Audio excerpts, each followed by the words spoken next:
Auzubillahiminash-shaytanir-rajim. Bismillahir-rahmanir-rahim. In the name of Almighty Allah, the most beneficent and the most merciful.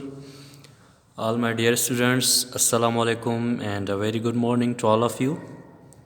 As you know that the critical situation is going on of COVID-19. So due to this critical situation, we are going to conduct the online classes. And we will start from the lesson where we had left.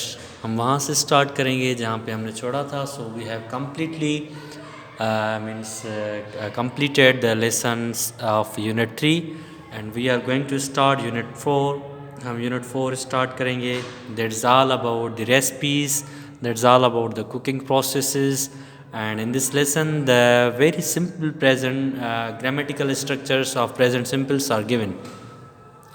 So in this lesson, first of all we will read the text, and after comprehending the text we are going to solve the exercise of this lesson. So unit 4 lesson 1, listen and speak. You both these both words are very well known to you, that listen and speak. Listen means, listen is, I have already told you in the class that listening is the receptive skill through which we receive the information. Listening वो skill होता है जिसके through हम information को receive करते हैं. और जो स्पीकिंग होता है, स्पीकिंग प्रोडक्टिव स्किल होता है through which we produce some sort of information. First of all we will read the dialogues and answer the questions. हम पहले इस जो टेक्स्ट हमारा दिया गया है हम इसको पहले रीड करेंगे, उसके बाद जो इसके क्वेश्चंस के हमारे आंसर्स हैं वो हम फाइंड आउट करेंगे, then practice. So we are starting the dialogues. The first dialogue starts from the Imran. जो पहला डायलॉग है वो इमरान से स्टार्ट होता है. Mum's not back yet and I am hungry. Let's make an omelette. जो मदर है वो अब तक वापस नहीं आई हैं और मुझे बहुत भूख लगी है. Let's make an omelette. आओ तो एक आमलेट बनाएं. Oh no, we have not got enough eggs. Shall we make some pancakes instead? हमारे पास कुछ ज़्यादा मतलब एग्स नहीं है, क्या हम उसके बदले में कुछ पैनकेक्स बना सकते हैं? साजिद, गुड आइडिया, ये बहुत अच्छा आइडिया है. Do you remember the recipe, क्या आपको रेसिपी याद है? Imran, no but I have made them before. मुझे रेसिपी याद नहीं है मगर उनको मैंने पहले बनाया था. We need a little milk. हमको उनको बनाने के लिए हमें कुछ मिल्क की ज़रूरत पड़ती है. एंड सम फ्लोर, एंड कुछ फ्लोर की. And one egg, I remember that. और एक मतलब एक की ज़रूरत पड़ती है, हमें याद है. इमरान अब कहता है बाद में, later. Sajid, it's going a bit black in the pan. ये कुछ मतलब ब्लैक नज़र आ रहा है पेन में. आई डोंट नो वाई, मैं नहीं जानता ये क्यों हो रहा है ऐसा. साजिद अब रिप्लाई करता है, इट्स बर्निंग दैट्स वाई. ये जल रहा है इसकी वजह से. Did you put enough oil in the pan. क्या आपने पैन में कुछ ज़्यादा ऑयल डाल दिया था? Imran, oil, oops I forgot. मैं तो मतलब ऑयल डालना भूल गया. इमरान अब बाद में रिप्लाई करता है, हाउ आर दे, वो कैसे हैं?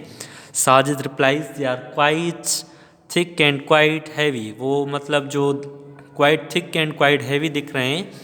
They are a bit dark, और वो कुछ डार्क नज़र आ रहे हैं. अब बोथ मतलब वो दोनों एक साथ रिप्लाई करते हैं, दे आर डिस्कस्टिंग. मतलब वो disgusting means feels for something bad. ऐसी चीज़ जो बुरी नज़र आ रही हो, ख़राब नज़र आ रही हो, means the thing which looks like very bad and we feel very dislike. हम उसको मतलब डिसलाइकिंग वाली फीलिंग्स आ रही हो हमारे पास, तो हम उसको क्या कहते हैं? Disgusting. Saira, let me try one of those pancakes. Saira कहती है कि मुझे ट्राई करने दो. Sajid, what do you think of them. आप उसके बारे में क्या सोचते हैं? Saira, we didn't use a recipe. हमने रेसिपी यूज़ नहीं की. आई कैन टेल दैट, मैं आपको बता सकता हूँ. You didn't put enough milk in the mixture. आपने जो मिक्सचर में ज़्यादा मतलब मिल्क आप नहीं डाला. And there is not enough salt, उसमें जो है ज़्यादा साल्ट भी नहीं है. And you made them too thick, और आपने उनको बहुत थिक बना दिया. And you also burn them, और आपने उनको जला भी दिया. अपार्ट फ्राम दैट, उनके अलावा दे आर एवन. उनके मतलब जो दो चीज़ें आपने मिस की, एक तो आप उसमें आपने उसमें ऑयल कम डाला, और दूसरी चीज़ आपने उसमें साल्ट भी कम डाला. अगर ये दोनों चीज़ आप उसमें ऐड करते तो वो बहुत अच्छे बन जाते. सो आपने इस लेसन में रेसिपीज़ के बारे में सीखा. और in this lesson in this lesson and in this next part of the exercise. अब जो सेकंड एक्सरसाइज आ रहे, हमने पहली एक्सरसाइज में हमारा क्या आ रहा था, टेक्स्ट आ रहा था, वो हमने पढ़ा। और इसमें जो डिफ़िकल्ट वर्ड्स आ रहे हैं, like there is a word disgusting and another word given in this lessons, omelette and pancakes, and there are so many grammatical structures given in this exercise। इस टेक्स्ट में जो बहुत एक्सरसाइज में जो हमारे सेंटेंसेस आ रहे हैं वो प्रेजेंट टेंस के स्ट्रक्चर्स आ रहे हैं। अब आप इनमें से डिफ़िकल्ट वर्ड्स जो हैं वो निकालेंगे, जो भी होंगे उनको अंडरलाइन करेंगे और उनके प्रेजेंट सिंपल के आप सेंटेंसेस बनाएंगे, ठीक है। और जो आपके सेंटेंसेस होंगे वो एसोसिएट और एफिलेशन उनकी किससे होगी, रेसिपी से होगी। फॉर एग्जांपल आप पैनकेक्स के बारे में लिखेंगे कोई प्रेजेंट सिंपल टेंस के सेंटेंसेस, या आपने कोई फॉर एग्जांपल किसी रेसिपी के बारे में आप मतलब कोई भी रेसिपी आप ले रहे हैं तो वो आप सेंटेंसेस बनाएंगे। फ्रूट्स के बारे में, वेजिटेबल्स के बारे में, या कोई भी ऐसी चीज़ आप बना रहे हैं उसकी रेसिपी आपके पास है तो वो प्रेजेंट सिंपल टेंस के आप सेंटेंसेस बनाएंगे 10। ये आपके लिए होमवर्क है। एंड जो रिमेनिंग एक्सरसाइज आ रही है एक्सरसाइज नंबर 2 इस लेसन में यूनिट 4 में, वो हम कल इंशाल्लाह ताला सॉल्व करेंगे। अल्लाह हाफिज़, थैंक यू।